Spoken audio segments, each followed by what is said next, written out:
What's going on, y'all? My name is Spice. This is Spice Can't Fish. So it's that time of year again where I can't really go fishing right now. It's actually pretty nice out right now. It's about 50 degrees, but it gets so cold at night that it just completely freezes all the ponds. So it doesn't really matter how warm it gets. It's just going to be frozen until the spring. And so since I can't really do any fishing, I figured I'd just use my time to do something else a little bit more productive. So over the past few days, I was able to get all my rods and reels all ready to go for next season, as well as all my tackle just put away, organized, ready to go. Also, a few weeks ago, I got a comment on one of my videos that said that someone wanted to see a full tackle tour of all my tackle and stuff. And so I figured that now that I have all my stuff ready and all cleaned up, nice and organized, I may as well just take you guys through it and give you guys a quick little look at all my tackle. Now, if you guys can see behind me, this is actually the vast majority of all my tackle. I've got like one or two other boxes of just some random lures that I want to save for challenges and stuff. But other than that, this is all of my tackle. I also got all my rods right there, but we're not going to go over rods today. That's going to be a separate video. What I am going to do today is take you guys a little bit in depth and go into all my tackle. Let me try and make this video as entertaining as possible for y'all. So if you guys do like the video, do me a favor, go down below, hit that like button for me. It really lets me know that you guys like the content, and on top of that, lets more people see these videos as well. Also, if you guys are interested in seeing some more content from me, then go down below and hit that subscribe button. I put up a new video every single week, so if you guys are interested in seeing some more content from me, then go down below and subscribe so you don't miss anything. But yeah, I'm going to try and make this video as short as possible so it's not just taking up a ton of time, and we're going to get right into it. Alright, so like I was saying, this is all of my tackle. These are all my hard baits and all these boxes right here, and this is all my soft plastics right here. Just have all my dirty water baits in this little box up top, all my clear water baits down there, because obviously I fish a lot more clear water than I do dirty water, so I have a lot more clear water baits than I do dirty water baits. So what I'm going to do is I'm going to go through each of these boxes here, and I'll just kind of tell you guys what's in them, show you guys a few different kind of interesting lures, and we'll just try and make this kind of interesting for y'all. Starting off with this box, this is my blade spoons and inline spinners box. So as y'all can probably tell, this got some blade baits, some spoons, and some inline spinners in it. Just a few little blade baits. These are, ow, Jesus Christ. These are just some classic head-ins. I got two of those in here. This one's actually pretty interesting. This is a jackal. I got that recently in a Bassbaits monthly box. That looks pretty sick as well.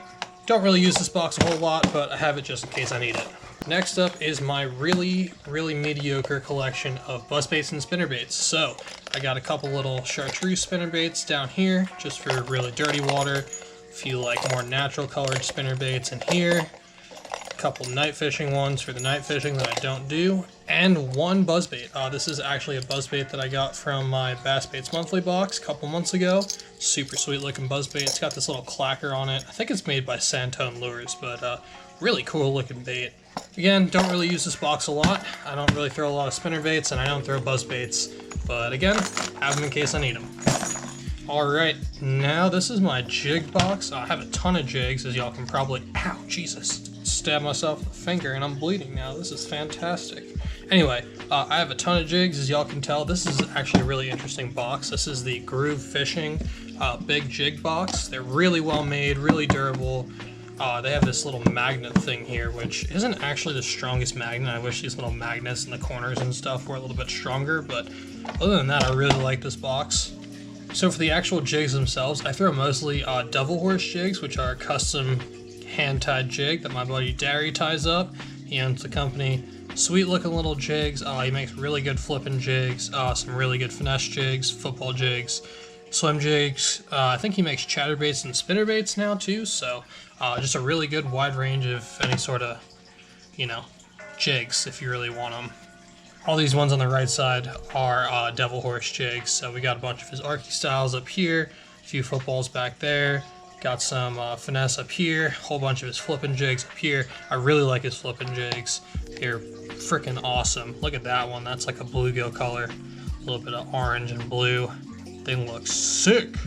Over here on the left, I have a few other jigs that aren't Devil Horse jigs. I just, have a few extra ones that either I pick them up from a store or I get them in a Bassbaits monthly box or something like that. But, just a few extra little jigs in here. What I'm trying to do is I'm going to try and use all these so that I just only have Devil Horse jigs, and I'm just going to be throwing exclusively these jigs because I really like the way that Derry makes his jigs. Alright, this is probably one of my favorite boxes to reach into when the springtime rolls around. This is my Chatterbaits and Swim Jigs box. As you guys can tell, I have a few different Chatterbaits and a few different general colors and swim jigs in the same kind of order. The way that I organize this is obviously by color. I don't really care about the size. Usually I'll just buy like 3/8 or a 1/2 ounce, or if I buy like a quarter, like the heads are way smaller, so you can usually tell those pretty easy from the 3/8 and the 1/2 ounce. But so I got a few, you know, like chartreuse, really dirty water chatterbaits for up top. Then I got some white ones, some natural shad color ones. A couple of these still have trailers on them. I'm gonna have to take those off. Some bluegill colored ones. Just some regular green pumpkin ones, you know, the average ones. And then obviously just some black and blues. There's a black and purple one in here somewhere. That one, that's pretty cool looking. Got that a long time ago. There's also a Picasso shock blade in here, which I got from my Bassmates Monthly box. This is actually one of my favorite chatterbaits that I've recently come to use. So you can tell the head's kind of beat up, kind of messed up, but still catches fish. The thing is absolutely sick. Did a couple of videos on this on my channel. If you guys want to go check them out, I'll leave them linked down in the description for y'all as well. Then up here we got my swim jigs. Same kind of deal. I just have this one really bright chartreuse, sexy shad color swim jig. This was actually, again, hand tied by Devil Horse Jigs, my buddy Derry. Freaking sweet looking jig. I use this for a challenge video. I will leave that linked down in the description for y'all as well in case you want to check that out. But super sweet looking little swim jig. It's got kind of an archy style head, so it's kind of made for rock as opposed to grass. And then I got some white ones in here. I've also got a hair jig, which I never throw, but again, have just in case I need.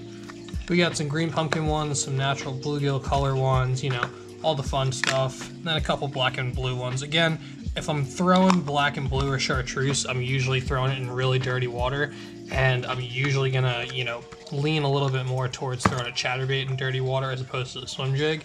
But I have a couple of these just laying around just in case, because you never really know. Sometimes you could be on a really pressured body of water, but it's still really dirty, in which case a swim jig might get you a few more bites. And we'll follow that up with another one of my favorite boxes. This is very obviously my square bill box. This is a lure lock box. I got one of these just to try out this year. They're okay. I'm not really sure if I like them all that much. They're pretty expensive, so if you're gonna buy one to try out, I'd probably just, again, buy one as opposed to buying like 3 or 4. But they're kind of cool. Keep your baits kind of in place.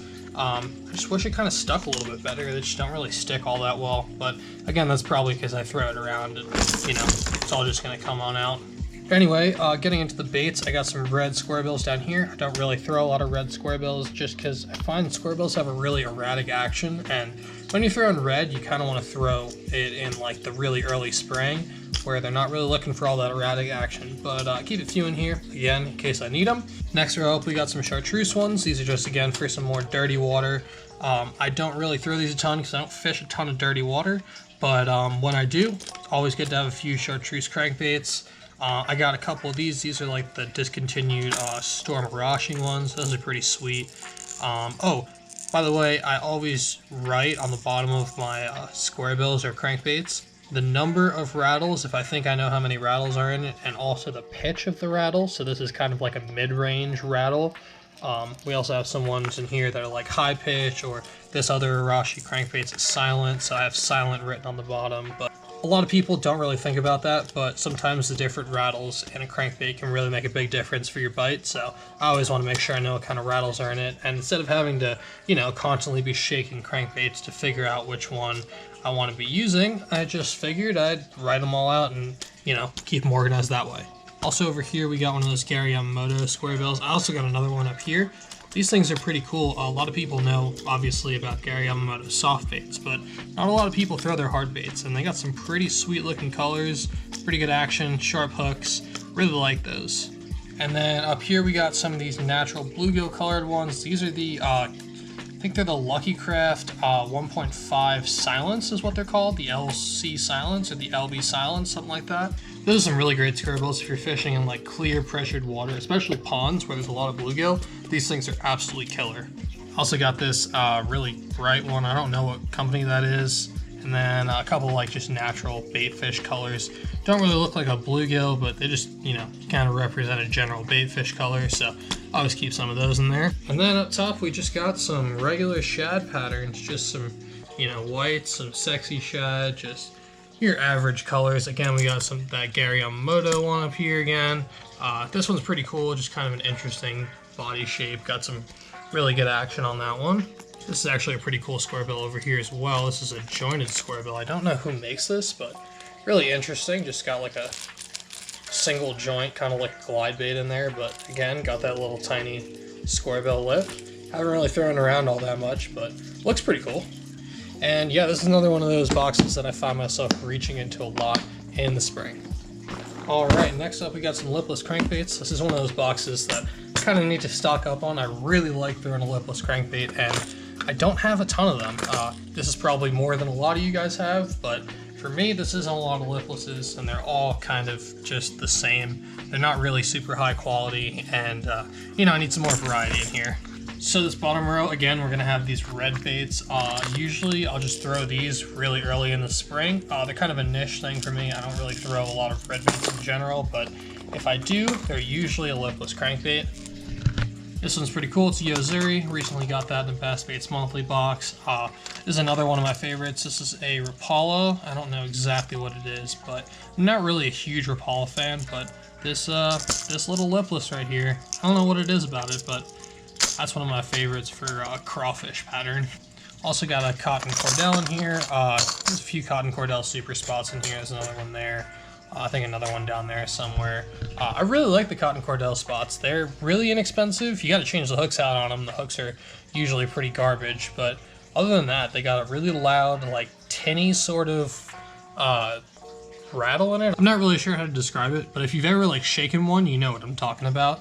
But super tinny and all around pretty solid crankbait. You can buy these at most Walmarts, but I would definitely just suggest switching out those hooks for something a little bit sharper and a little bit stronger, and you'll be cooking with fire there. I also got this little black lipless here. I might want to do a video on this in the future. I'm not really sure. I've never thrown it. Just looks super cool, so I picked it up, and I don't know. I just leave it down here in the blacks because it's just kind of like a niche thing, even though I don't know what the niche for it is. Anyway, next up we got some of these little bluegill ones. We got a Berkeley War Pig in there, this little Walmart one that my buddy Gary sent me. This is actually really cool. It's called a Ficara, I think. Super tiny, really subtle. Doesn't really have a ton of action, but if those fish are just keying in on little tiny bait fish and it's like really cold out, this thing can get some serious bites. And of course, you got your average Bill Lewis rattle trap in here. This is the apricot color. It's one of my favorite colors for like off-colored, dingy water when you're trying to imitate a bluegill.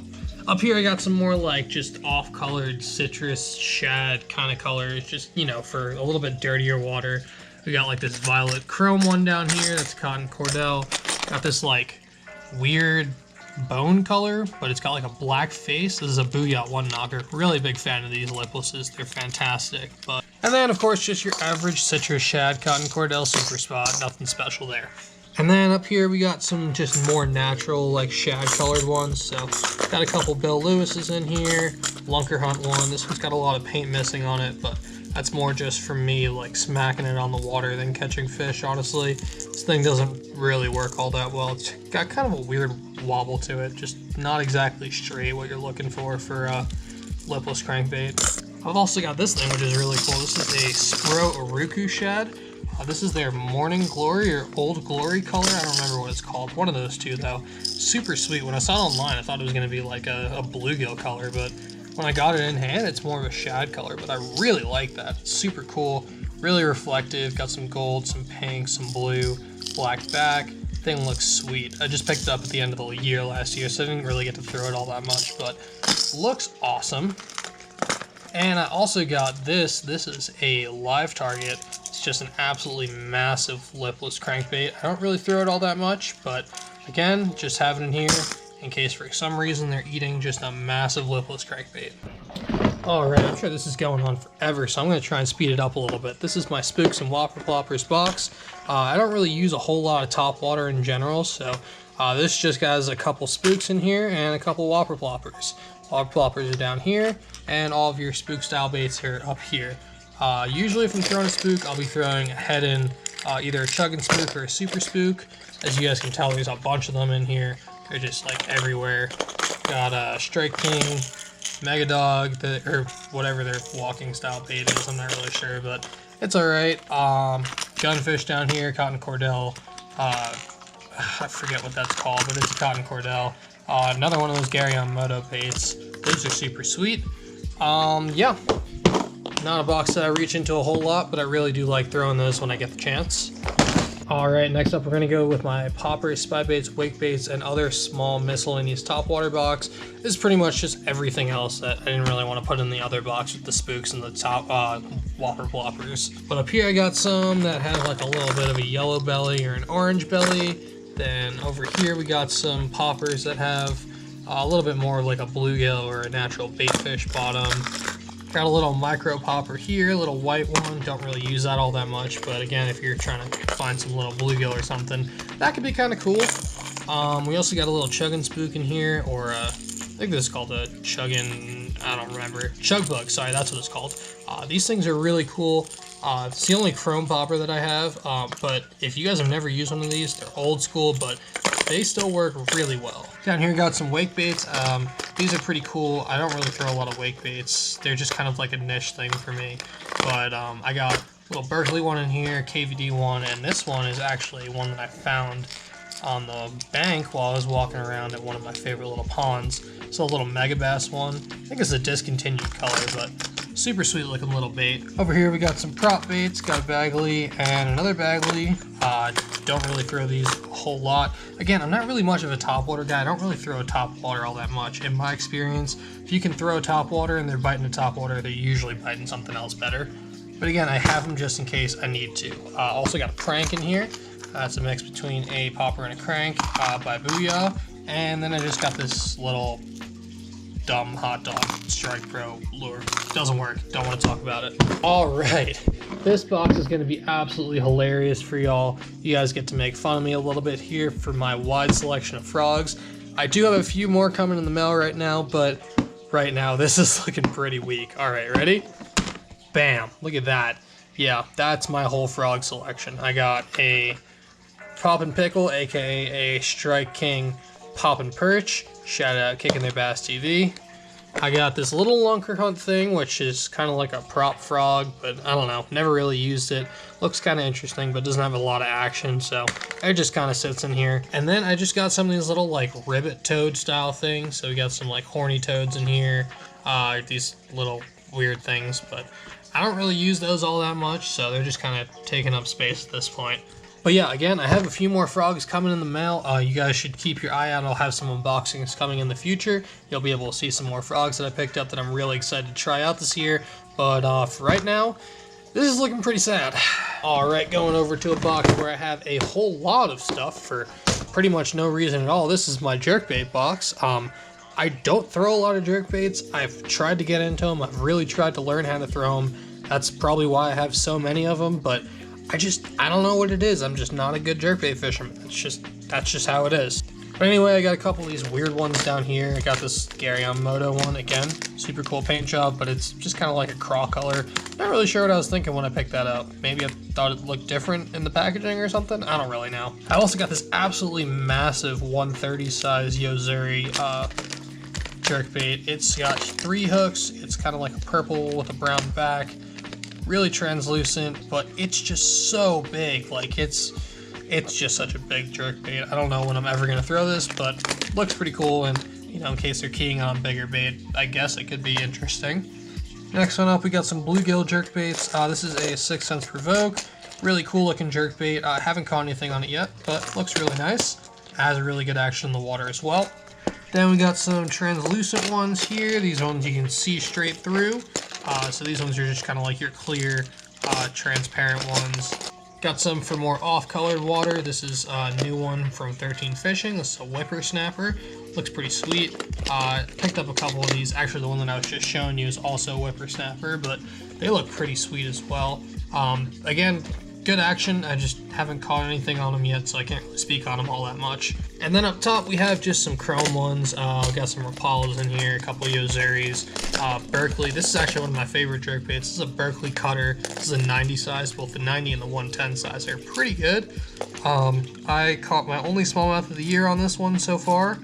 And yeah, I mean, they're pretty cool. I like the jerkbaits, and Berkeley's Lipless as well, but I can't really talk on the rest of their stuff. Their soft plastics as well, some of them are pretty good, some of them are kind of but overall, not a bad jerkbait.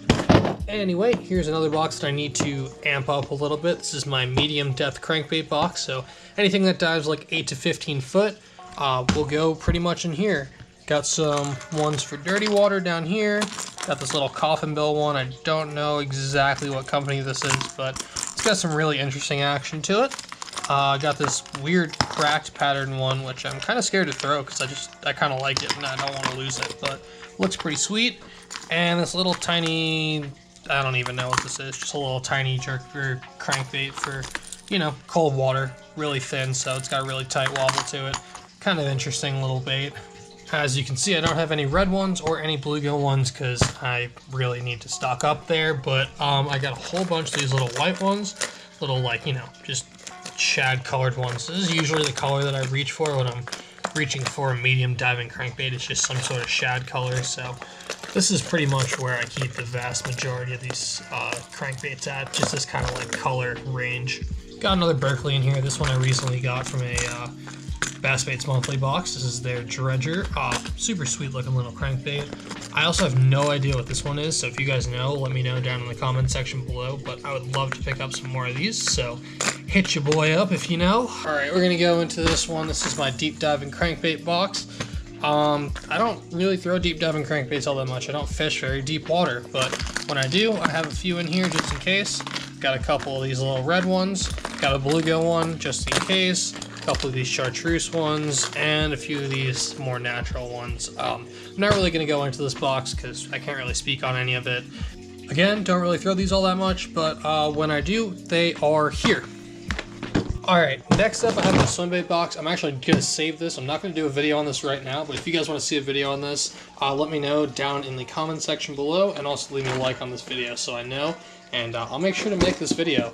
I think you guys might want to see what's in here. I got some pretty interesting, pretty unique little swim baits in there, so, you know, if you guys want to see what's in there, just let me know down in the comments.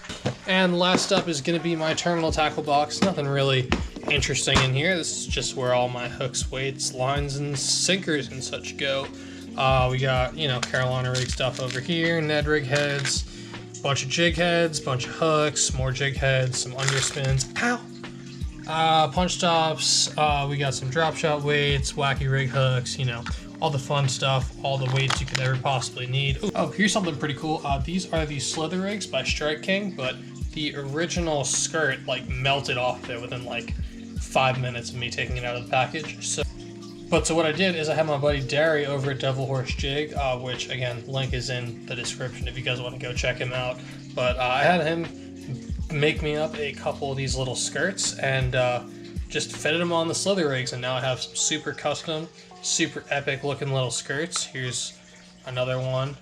And yeah, these are just for punching really heavy vegetation if you guys have never used them before, but super interesting looking little stuff, and big shout out to Derry for doing that for me. Also got, you know, just some random miscellaneous hooks, weights, and whatnot up there, but nothing really all that interesting in here. Alright, now we're going to get over to my soft plastics. I don't have a ton of soft plastics. I try my best not to buy a bunch of soft plastics and just have a ton laying around, because I feel like everybody, no matter how many or how few packs of soft plastics you own, we all have a little bit too much clutter, so I try and keep it as minimal as possible. Real quick, this is just my little box of scent, so I got like some scent markers, some little bait things in there, got some sprays, some little toothpaste style things, got some of these which are super interesting. These are like some little pill things that you, I guess, stick in like the butt. Yeah, there you go, there's a little diagram. I don't know if y'all can see that, but essentially you like stick them in the butt end or like the hollow part of your tube, and they give off scent. Kind of cool. I don't really fish tubes, so I've never really used them, but kind of interesting to have. Alright, so in this box, we got, first of all, these are just some extra hooks and terminal tackle, nothing really interesting there. And then we got a bunch of just like pliers and tools and whatnot, which I just kind of keep in here for safekeeping. But getting into the actual baits, this is how I organized them. I put the stuff that I don't really use all that much right here, or right up in front, just because it gets kind of pushed up along here, and I feel like I tend to forget about it, so if I'm not using it already, like no harm, no foul. But again, I got a pack of tubes down here because I don't really fish tubes. Got a couple packs of grubs from Hogsar. Shout out to them. They were nice enough to send over a whole bunch of packages of grubs earlier this year. I did a video on those if you want to check it out. Again, down in the description for y'all. And then what I did after these little baits that I don't really use all that much is I kind of like separated them by section. So this first section is going to be all craws. So we got some Havoc pit bosses. These are fantastic. If you guys have never used these, give them a shot. They're some of the best craws on the market for the price. Got a pack of bandito bugs, pack of cracking craws, pack of trench hogs. I'm going to go over why I have so many Googan baits because as you guys will see in the next box, I have a ton of Googan baits, but you guys have never seen them on the channel, and I'll get into that at a later date. Got some big wet baits craws in here. Got some little swim baits by Riot Baits. A few packs of flukes, and then these are finesse worms. These are Senkos, and everything back here are ribbon tail worms. Got some old monsters, some of those biospawn ones, some of the Mondo worms. You know, it's your good average selection of just random dirty water stuff. And a lot of this stuff is going to be either in like a white color, or it's going to be in like a black color, or like something kind of dark. Like that's South Africa Special. There's this one's black with like a blue tail. These are all just going to be really good, like dirty water colors. Just, you know, stuff to use in dirty water. Alright, in this box, I probably spend the most amount of time taking stuff out of. This is my natural colored soft plastic box. So I have a little bit more of a wide selection of stuff here. Again, I put some of the stuff that I don't really use all that much right here. So we got some more little grubs. We got some Lucky Johns, as well as some more of those Hogsar ones. Then we got a whole bunch of drop shot baits right here. These are the vast majority of my drop shot baits. Got some beavers right here.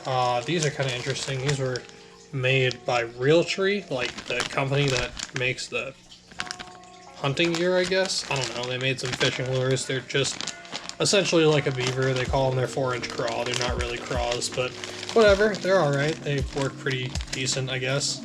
Got some fuzzy beavers down there, some D-bombs, some baby brush hogs. These are all going to be like brush hog style lures. So I got the Big Bite Baits ones. I got some Reaction Innovation Man Bear Pigs, which I got in the Bass Baits monthly box. Those things are freaking sweet. Tactical Bassin talks about these a lot on their channel. Both Matt and Tim both absolutely love those things and swear by them. I didn't get a lot of time to throw them around this year, but next spring, definitely gonna have to put these to work.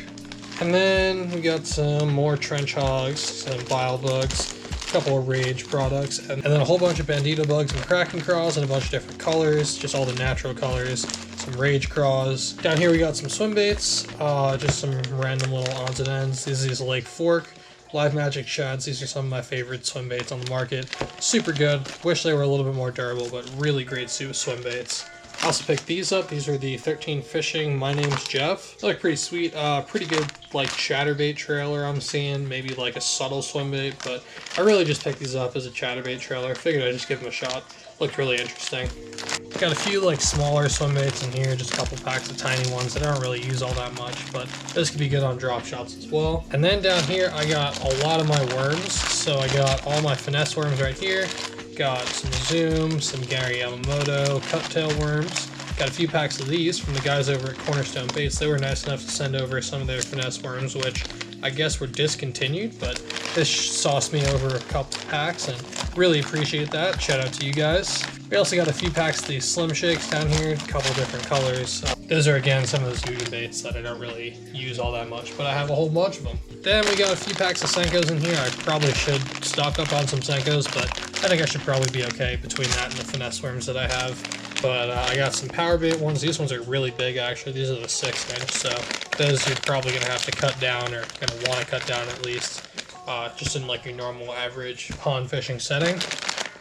Also got some of these Strike King ones, the Biospawn, what are these called? The Exo Sticks, I think. They look pretty cool. Haven't really thrown them all that much, but they look good. Then up here we got some flukes, just your average, you know, Zoom Super Fluke, a few different colors. Got the Yum ones. Got these, which I thought were going to be flukes. They are not flukes. If you guys bought the Blade Minnows, they are very specifically chatterbait trailers and nothing else. So just keep that in mind if you're trying to buy those. And then back here we got some more curltail worms. These are just like some more like 7-inch ones. I don't really throw a whole lot of curltail worms, but I do have a few packs in here just kind of, you know, laying around. Got these Buddha-bait ones, which are about 7 inches. Got some of these eel eliminators, which aren't really curltails, but I don't really know what else to classify them as, so I just kind of throw them in there as well. Got some of the power bait ones, you know. And then way back here, we just got a few packs of Ned rig baits. Got some of the Rattlin' Neds from Baits. Got a pack of these Robo Worms ones, which look super sweet. And then just some Riot Bait ones and some, I think these are the ticklers, yeah. The TRD ticklers, which I just recently got these in my Bass Baits monthly box as well. And then just some gobies, just for a gag, I guess. I don't know. These work actually pretty well. We don't have any gobies in the ponds around here, but the bass seem to eat them anyway. Alright y'all, that's my whole tackle collection. I tried to make the video as short as possible, but it was probably super long regardless, so I apologize for that. If you guys did stick around to the end of the video, I really appreciate y'all, and I really hope you guys enjoyed today's video. If you guys want to see that video on just my Swimbait box, please let me know down in the comment section below, and I'll be sure to get that out to you guys as soon as possible. But I think that's going to do it for me, y'all. This video is probably long enough already, so I'm probably going to head on out of here. Check them and wreck them, and I'll catch you on the next one. I'm out. Peace.